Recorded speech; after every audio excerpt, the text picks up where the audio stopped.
We traveled all over the country on this season of Food Groups, but now that we're back home in New York City, we've got a confession to make. See, like all New Yorkers, natives, transplants, whatever, we love bagels. We love them so much, in fact, that we did an episode about them last season. But honestly, we didn't quite go deep enough. We didn't capture the essence of this city's bagel identity. So we're calling it a do-over. Food Groups, New York City Bagels, take 2, schmear we go. I think it works, right? People get it. It's funny. No?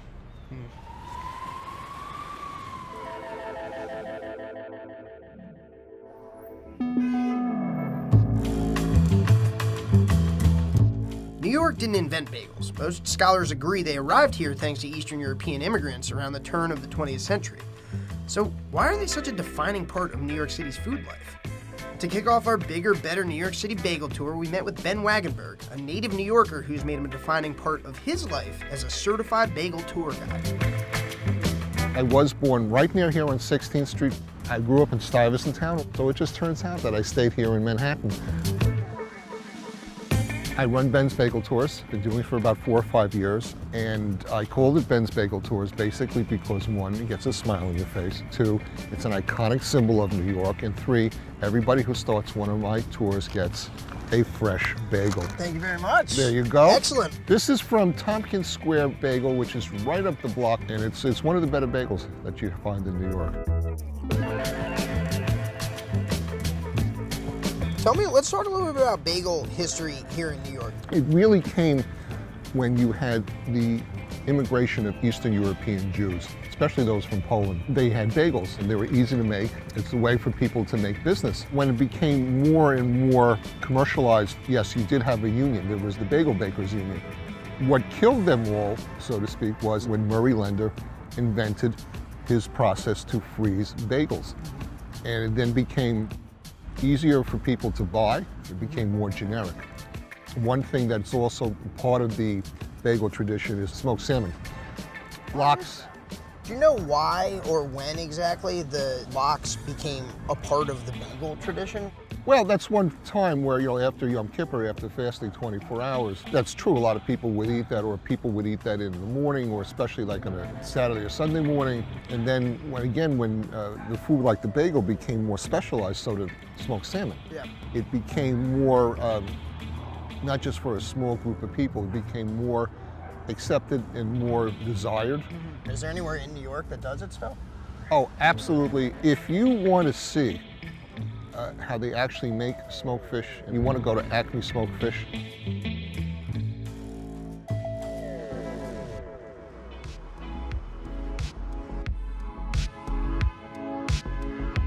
People have been smoking fish for, well, as long as they had fire and salt, really. At ACME Smoked Fish, though, they've been doing it for over 100 years. We headed across the Williamsburg Bridge to meet Adam Kaslow, co-CEO and 4th-generation owner, for a look at what makes Lox such a beloved New York bagel topper. Nova, lox, trout, sable, herring, kippered salmon, pickled lox, jerky, poke, you name it. Oh my gosh, whitefish. How could I forget about whitefish? My family started in the smoked fish business about over 100 years ago. My great-grandfather, Harry Brownstein, he had a horse-drawn wagon that he would take around to smokehouses throughout Brooklyn. He would bring smoked fish to different appetizing shops. His dream was to open up his own smokehouse called ACME.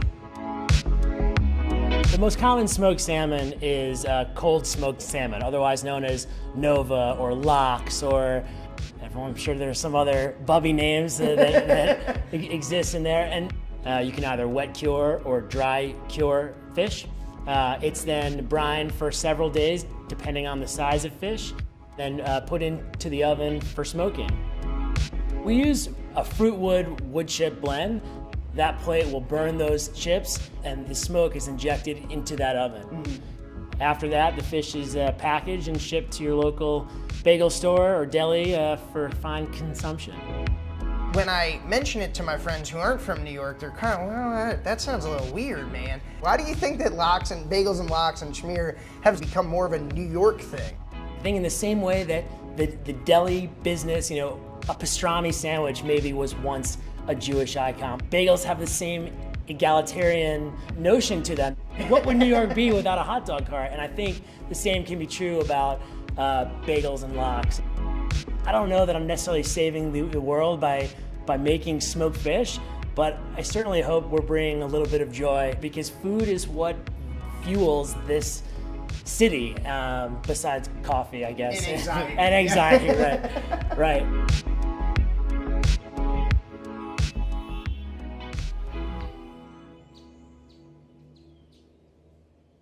Do you have a favorite New York bagel? How do New Yorkers decide on what their favorite bagel shop is? I grew up with a place called NYC Bagel, but when people ask me on my tours, where is the best bagel? I will tell them I won't answer the question, because every New Yorker has their own favorite bagel. A lot of times it's ones in the neighborhood, whether it's because it's just nearby or you appreciate the taste.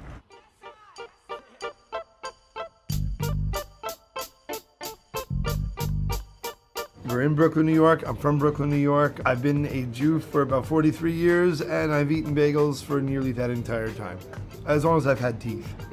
And even maybe before, I might have gummed a few. Just sort of lovingly gnawed, but in a very Semitic way.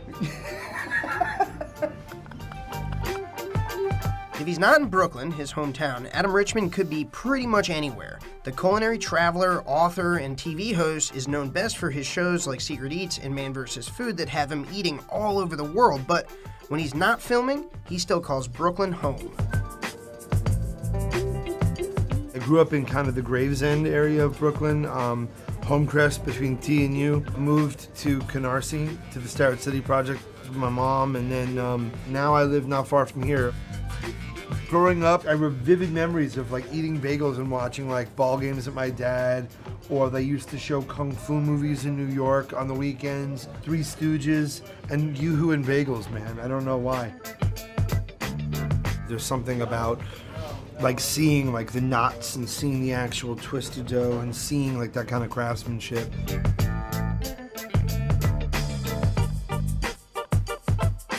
So this is tofu scallion whitefish, onion and tomato on a toasted everything. Good for what ails you. So here, I'll toast with you on this. Cheers, Cheers to you. Yeah, the whitefish is like almost smoky. They have like a really nice, Not at all. fishy. Do you have early memories of this? I do indeed. I remember being a little kid, one of my first errands was going to get the bagels for a Sunday morning or a Saturday morning, and my dad gave me a list and he wrote out the order, and you know, it was not terribly far from my house, so it was like one of those errands that as a parent he could feel like safe sending me on. But for me as a kid, it was one of the first times like I had my list, I had my cash. It was one of those great feelings of responsibility, and they smelled so good, and they were, my dad and I both knew this place baked their own, and they would be warm, and you could kind of like feel them kind of give in the bag and kind of crunch in the bag, and then you have this ice cold bag of lox spread and whitefish salad, and being able to ring the bell, and like everyone's excited, it smells good, you know, when you're all there, and Dad, you know, always got the sharp serrated knife to cut them all, and it's just, it's almost that big sort of family smorgasbord thing. This was my stepmom's combo. Lox spread, tomato, onion on toasted sesame. After you break your fast on Yom Kippur, traditionally it's a kind of dairy meal, and for Jews, dairy includes fish. Go figure. I've always felt that food, any given dish, kind of exists in a continuum. When you reinterpret that dish, it becomes part of a continuum, and it becomes part of your story. People don't realize the history of the bagel and how it encompasses so many countries, and it encompasses such a remarkable story in how it got here. At some point, it stops becoming like the Jewish food as opposed to, it's what New York eats in the morning. The bagel is as much a part of New York as your Metro card, man. Maybe that's why New Yorkers identify so deeply with bagels. Not because they were invented here, which they weren't, and not because they're delicious, which they are, but because in a constantly changing city of 8.5 million strangers you can't trust, it's nice to be able to trust the bagel. It's how New York eats breakfast. Sort of like. That is your bacon, egg, and cheese, salt, pepper, ketchup, New York style. The bagel is just a classic and sort of beautiful in its simplicity, like the bacon, egg, and cheese. You can get it at diners, you can get it at a fancy restaurant, but like to me, buttered Kaiser roll, runny egg, American cheese, plain old bacon, fries and a Coke, hangover cure. And just like that, I feel better. And I feel that I've just somehow worked my way into your bacon, egg, and cheese episode. So I'll see you guys next episode. Hi, everybody. I'm Adam Richman, still talking about food. Huh. Bacon, egg, and cheese. Maybe someone should look into that.